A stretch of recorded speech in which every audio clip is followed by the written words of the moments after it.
आज हम पढ़ेंगे structure of human respiratory system के बारे में। ठीक है जी, अब हम इसमें डिस्कस करेंगे कि ह्यूमन के रिस्पायरेटरी सिस्टम में हमारे पास कौन कौन सी ऑर्गन्स जो हैं वो मौजूद हैं।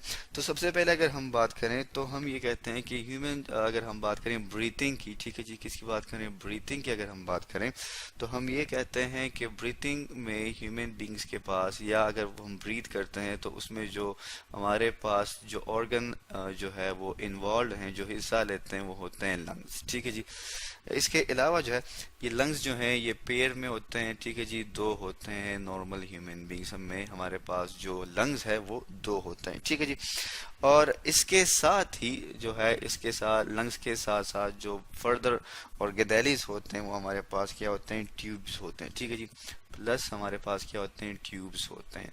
तो ये सब मिलके जो है हमारे पास क्या बनाते हैं, हमारे पास बनाते हैं ह्यूमन रिस्पायरेटरी सिस्टम भी बनाते हैं और ब्रीथिंग सिस्टम भी बनाते हैं। ठीक है जी, इसी की तरह जो है ये कहा जाता है कि इंटरव्यूज के साथ जो है कनेक्ट किया जाता है, किसको बाहर से किसकी तरफ, किसके थ्रू, नोज के थ्रू।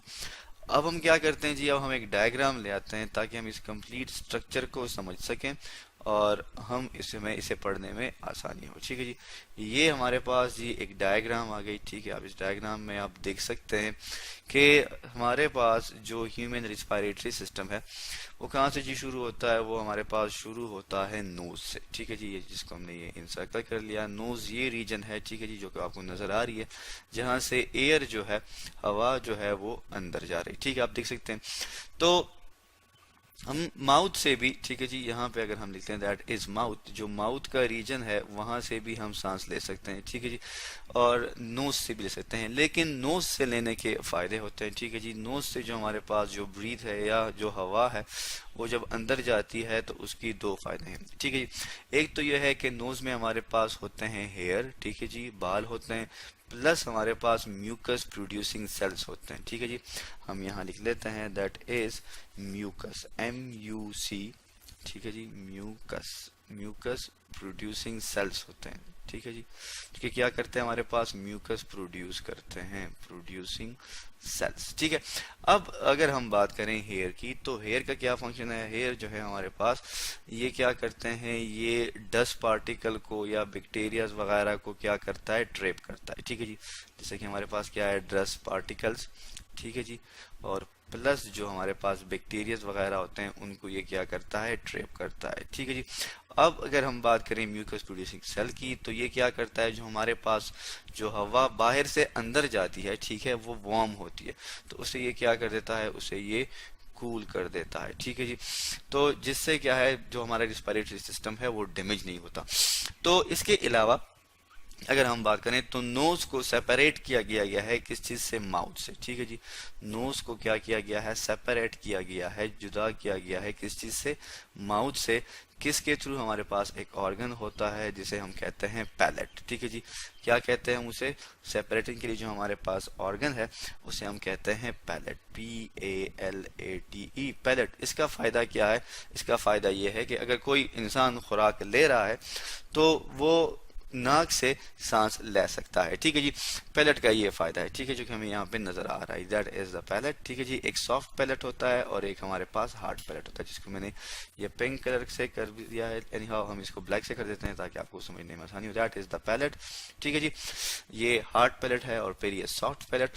फिर नोज से ये हवा जो है ये हमारे पास, या माउथ से जो हवा जो है ये आ जाती है हमारे पास किस चीज में, जिसको हम कहते हैं थ्रोट का रीजन भी हम इसे कहते हैं। इसके अलावा हम ये कहते हैं कि हम इस नेजल नोज से होती हुई, माउथ से होती हुई ये इंटर हो जाएगी किस चीज में, रेस्पिरेटरी ट्रैक में। अब हम क्या करते हैं, हम अब इसको ब्रीफली डिस्कस करते हैं कि हमारे पास कौन कौन से ऑर्गन्स जो है वो मौजूद हैं। ठीक है जी, हमारे पास एक लेबल डायग्राम आ गई। हवा जो है वो नोस्ट्रिल से एंड ओरल कैविटी से हमारे पास जो है वो इंटर हो जाती है किस चीज में, बॉडी में। ठीक है जी, और नोस्ट्रिल्स जो हैं ये हमारे पास जो हैं दो तरह के होते हैं, एक होते हैं एक्सटर्नल जो कि आपको यहाँ पे नजर आ रहे हैं, और एक होते हैं इंटरनल जो कि यहाँ पे होते हैं। इंटरनल यहाँ पे, एक्सटर्नल यहाँ पे। और इस कंप्लीट रीजन को हम क्या कहते हैं, इस कंप्लीट रीजन को हम कहते हैं नेजल कैविटी। यहाँ से हवा जो है ये इंटर हो जाती है किस चीज में, फेरिंग्स में। माउथ से भी जो हवा इंटर होती है वो भी फेरिंग्स से इंटर होती है। ठीक है जी, फेरिंग्स से जो है ये हवा हवा फिर इंटर हो जाती है किस चीज में, इनटू द लैरिंग्स। ठीक है जी, जो लैरिंग्स का टिप होता है उसे हम कहते हैं ग्लोटस। ठीक है, हम यहाँ लिख लेते हैं क्या कहते हैं उसे जी, हम उसे कहते हैं that is known as the glottis. ठीक है जी, GLOTTIS इसे क्या कहते हैं, ग्लोटस कहते हैं। ठीक है, अब ग्लोटस जो है हमारे पास, इसका क्या फंक्शन है, ग्लोटस का जो टिप होता है जैसे कि आपको ये नजर आ रहा है, ठीक है, इसे हम क्या कहते हैं, इसे हम कहते हैं एपीग्लोटस। ठीक है, मींस एपी कहते हैं अबव को, मतलब ये क्या है, ये अबव द ग्लोटस पाया जाता है। ठीक है, एपीग्लोटस हम इसे कहते हैं। तो एपीग्लोटस का क्या फंक्शन है, एपीग्लोटस का फंक्शन ये है कि जब हमारे पास खुराक या जो हमारे पास सांस ले रहे होते हैं तो वो इसको मिक्स होने से बचाता है, ताकि ये खुराक जो है ये एसोफेगस में ना जाए। ठीक है जी, बल्कि ये कहाँ पे जाए, ये लैरिंग से होती हुई, ट्रेकिया से होती हुई लंग्स में जाए। ठीक है जी, तो ग्लोटस के बाद हमारे पास जो पार्ट है उसे हम कहते हैं लैरिंग्स। लैरिंग्स में हमारे पास जी मौजूद होते हैं जिसे हम कहते हैं वोकल कार्ड। वोकल कार्ड जो है ये क्या करते हैं, ये वाइब्रेट करते हैं। ठीक है जी, और प्रोड्यूस करते हैं साउंड। वोकल कार्ड से और लैरिंग्स से जब हवा जो है, एयर जो है वो गुजर के इंटर हो जाती है किस चीज में, ट्रेकिया में।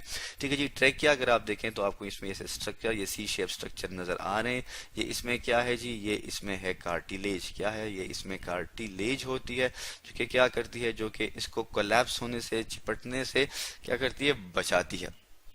उसके बाद हवा जो है वो ट्रेकिया जो है वो इंटर हो जाता है किस चीज में, ब्रोंकाई में इंटर हो जाता है। ठीक है जी, ये हमारे पास क्या है, ये रीजन हमारे पास ब्रोंकाई कहलाता है। और ब्रोंकाई जो है वो डिवाइड होकर हमारे पास ब्रोंकियोल्स बनाता है। ठीक है जी, हम लिख लेते हैं यहाँ पे दैट इज ब्रोंकाई। और ब्रोंकाई जो है वो हमारे पास जाता है अपने रिस्पेक्टिव ब्रोंकियोल्स में, जो कि इंटर हो जाते हैं लंग्स में। एक हमारे पास लंग्स है राइट लंग्स, ठीक है जी, और एक है हमारे पास लेफ्ट लंग। ठीक है, राइट लंग में अगर हम देखें तो हमारे पास होते हैं 3 लोब्स। ठीक है, क्या होते हैं हमारे पास, 3 लोब्स होते हैं, जैसे कि आपको यहाँ पे नजर आ रहा है। अगर हम इसको यूं ड्रॉ करें तो ये हमारे पास हो जाता है एक लोब। ठीक है जी, ये इसका एक लोब है। इसी तरह यहाँ से इसका ये दूसरा लोब शुरू हो जाता है, और फिर इसके जो नीचे का रीजन है ये इसका थर्ड लोब है। और जो हमारे पास लेफ्ट लंग है जिसमें हमारे पास 2 लोब्स होते हैं, ठीक है जी, वो हमारे पास एक लोब ये है। ठीक है जी, इसको हमने ये क्या कर दिया, जिसकी हमने ब्लैक कलर की बाउंड्री ड्रॉ कर दी है, और एक जो लोब है हमारे पास वो ये। तो इसमें हमारे पास 2 लोब्स होते हैं। क्या होते हैं, 2 लोब्स होते हैं। लंग्स हमारे पास जी कहाँ पे मौजूद होते हैं, ये हमारे पास मौजूद होते हैं थोरैसिक कैविटी में। हम यहाँ लिख लेते हैं कहाँ पे मौजूद हैं, थोरैसिक कैविटी में मौजूद हैं। ठीक है जी, और इसको प्रोटेक्ट करते हैं कौन सी चीज, जिसे हम कहते हैं रिब्स, जैसे कि आपको नजर आ रहा है। इन रिब्स के दरमियान यहाँ पे पाए जाते हैं मसल्स, जिसे हम कहते हैं इंटरकोस्टल मसल्स कहते हैं। ये सारे क्या करते हैं, कंट्रैक्ट करते हैं। तो तब हमारे पास जब ये कैविटी होती है, ये क्या होती है, जब कंट्रैक्ट करते हैं, रिलैक्स करते हैं, तो कैविटी का जो साइज है, जो थोरैसिक कैविटी है, ये या बढ़ जाती है और या फिर छोटी हो जाती है। ठीक है जी, तो इन थोरैसिक कैविटी को सेपरेट किया गया है एब्डोमेन रीजन से, जो कि पेट का रीजन है, किस चीज ने, डायफ्राम ने। ठीक है जी, और डायफ्राम जो है ये क्या करता है, ये हमारे पास कार्टिलेज है। ठीक है, और ये भी हेल्प करता है वेंटिलेशन में। ठीक है, तो ये था हमारे पास कंप्लीट स्ट्रक्चर किस चीज का, ह्यूमन रिस्पिरेटरी सिस्टम का। अब अगर हम दोबारा वापस आए किस चीज की तरफ, या ब्रोंकस की तरफ या ब्रोंकियोल्स की तरफ, ठीक है, जो कि लेफ्ट और राइट लंग्स में पाए जाते हैं, तो ये अंदर जब लंग्स में चले जाते हैं तो ये डिवाइड होके हमारे पास कुछ यूं करके एयर सैक बना लेते हैं। ठीक है जी, ब्रोंकियोल्स जो हमारे पास हैं ये डिवाइड होके क्या बनाते हैं, एयर सैक बनाते हैं। उन एयर सैक को हम क्या कहते हैं, अल्विलाई कहते हैं। और अल्विलाई जैसे कि आप देख सकते हैं, ये हमारे पास इसमें क्या है, ये हमारे पास ब्लड की कैपिलरीज हैं। ठीक है जी, क्या है हमारे पास, ब्लड कैपिलरीज हैं। ठीक है, हम यहाँ लिख लेते हैं that is capillaries, CAP capillaries, PALLARIES, blood capillaries.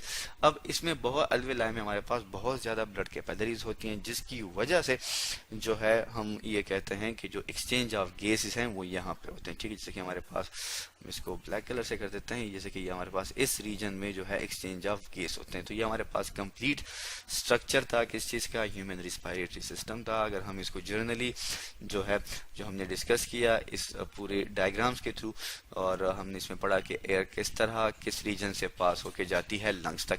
तो आज हमने पढ़ा किस चीज के बारे में, आज हमने पढ़ा structure of human respiratory system के बारे में।